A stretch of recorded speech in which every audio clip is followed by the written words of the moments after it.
Looking at my headline, I guess it's slightly different compared to some of the other headlines, and I'm pretty sure when you see it, you understand what I'm going to be talking about. It's like talking about scrubbers or ballast water, or is it slightly different? I think maybe it's slightly different, and the best way to describe it is really to try and take you on an experiment. And let's imagine that you were taking part of this experiment, you were invited, and we are in 2008. So I'm going to divide you. This is company A, this is company B, this is company C, and this is company D over here. And in 2008, we had this really good opportunity of being allowed or given 10 vessels each. So every company here is given 10 vessels. Same vessels, completely identical, same market, same size, same hardware, everything is the same. And the goal is for you now to drive this company and to see 10 years later here in 2018, who would then be the most successful company. And the thing is that if we look at all of you, 4 different companies here, you have the same conditions, you have the same parameters as a starting point to actually try and run your business. The question is, what is one of the decisive factors which decides what one of you companies are going to be the most successful? And this is where I come to my headline here, because I would claim that the company who has the best ability to organize their way of doing things and getting humans involved in the right way and doing the right things is definitely one of the companies who will have the largest likelihood of success. Now, there can be things which can decide it, other things which can decide it, of course, but generally speaking, we have the same conditions to start from, and that is why I would like to talk about this today, because organizational performance is not something we very often discuss. Okay, why do I know anything about this at all? Just a few words about Green Jakobsen. This is what we do. And we are presently running projects from South America to the Philippines, and one of the things we often get involved in is precisely this, talking about how can we actually get our staff, seen from an organizational perspective, our processes, our way of organizing things, how can we do that differently to actually get another result? And just as an example here, for the maritime business, one of the things we do very often is we do safety maturity assessments. A safety maturity assessment is an assessment where we discuss, we try to figure out how strong is the company at driving their safety performance seen from an organizational perspective. And over the last 4 years, we've spoken with 1,800 seafarers and approximately 400 office staff. And in total, each interview lasts between 1 and 1.5 hours. So of course, out of that, you get a lot of ideas on when are things working and when are things not working so well. And that is really one of the issues here, because when you talk with companies about these things, they say, okay, that's simple.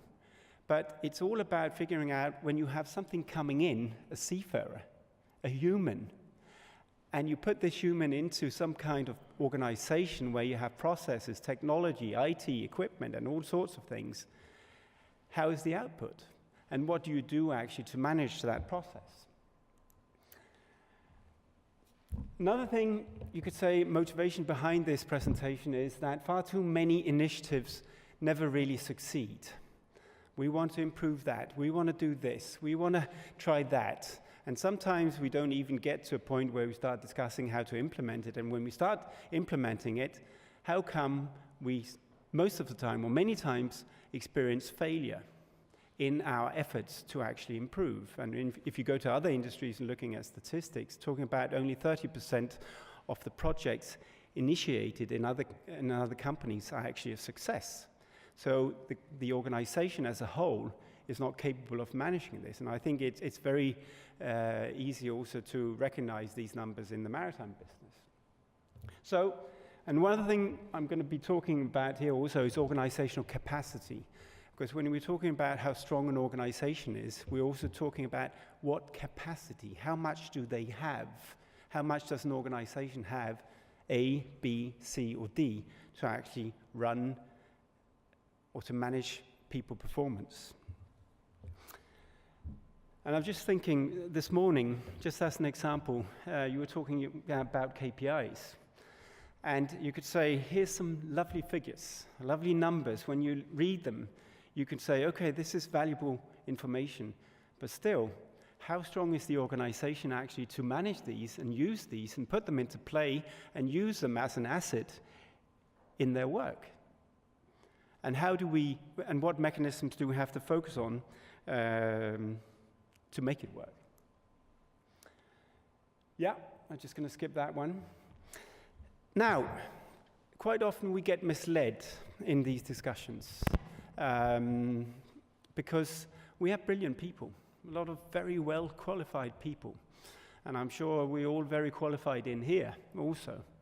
But the thing is, you can have brilliant people and have extremely dysfunctional organizations, simply because, for instance, an organization is working as a silo. When you're talking about safety, you're talking about accountability.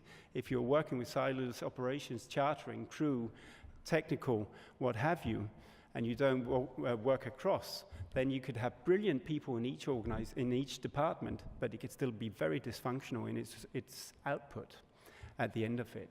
And how do we see this? Well, the definition here, organizational capacity, commonly refers to an organization's ability to perform work. How much capacity do we have to perform our job? And at what level? Because if we go further down, organizational capacity are the enabling factors that allow, disallow. And that's a very important thing here, because we can have enablers and blockers in our organization, which either supports or blocks what we want to do, to actually have the output we want to see. And just to show it in another way, maybe a little bit easier to understand, you could say everyone in any organization have a number of factors we have to relate to. In the maritime business, we have markets, we have technology, we have regulations, we have crew supply, we have 100 factors we have to deal with. And that comes into our organization. And when we then start talking about what we do with it, well, it undergoes standards, we have visions, we have leadership, management style, staff skills, organizational structure, systems, IT, work processes, etc., etc. And all these different things in the middle, they are really our culture, and they define the output. Let me give you an example. Far too often, when I'm visiting companies, working with clients, I hear the sentence, "If only the seafarers were more clever." The problem is that the seafarers are not as experienced as they should be, therefore they are not very good. He's useless, etc., etc. I think we can all recognize this. Now, it might be true. Maybe. I don't know, because I don't know these specific cases. But the problem is, or the challenge is, and the thing here is really, the question is irrelevant, and the conclusion is irrelevant. Because you cannot control it. Yes, you can try and recruit better, you can try and do your tests, etc., etc., but the market is as the market is. You could go to your ship owners association, you could go to your unions, you can go to your IMO, you could go to your governments and your politicians, that's fine. But it's not really within your control as an organization. So the input you get, how do you actually manage that in your daily life? That is where you have the competence as an organization to deal with it, rather than starting up discussions on if only the outside world would supply us with better seafarers, then we as an organization, we would be really clever. But again, we might get the best people in there, but if A, B, C, and D company don't understand how to organize it, it could still end up being dysfunctional. Let me try and show it in another way.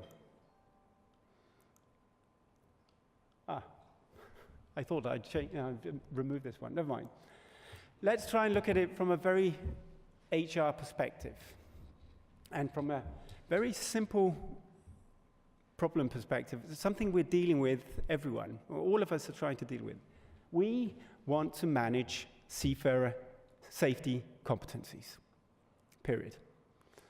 We have people coming in, we have people who have to be promoted, we have people who, for some reason, has to be managed when it comes to safety performance. And if we just look at our organizational capacity in a marine HR perspective, we have recruitment, we have induction, we have what I call in position. In other words, now you are working on board your vessel and within your rank. And then you have promotion.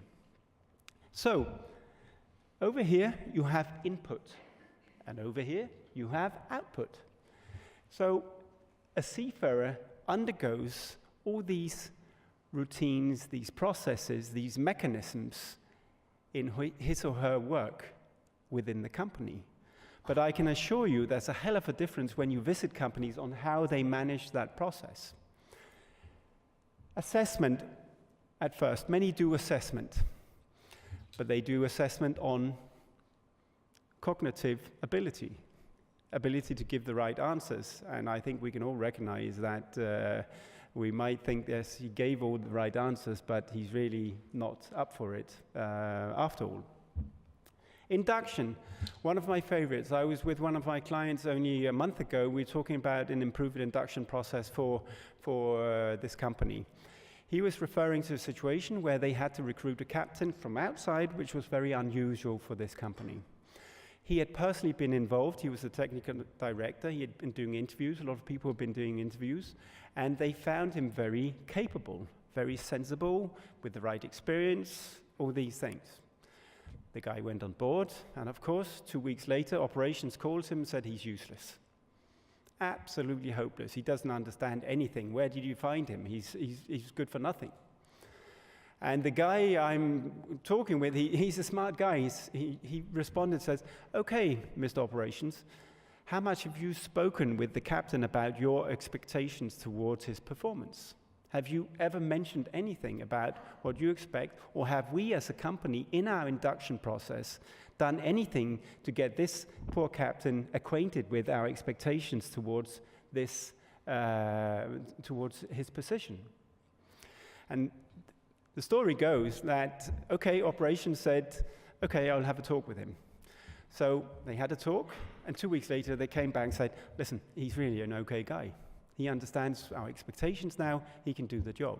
Now, this is a very simple thing, but if you look at it from an induction process, what have you formalized? What, as an organization, are you doing to actually try and control this process, to make it work, happen, and do the right things to develop, and give people a chance, for crying out loud?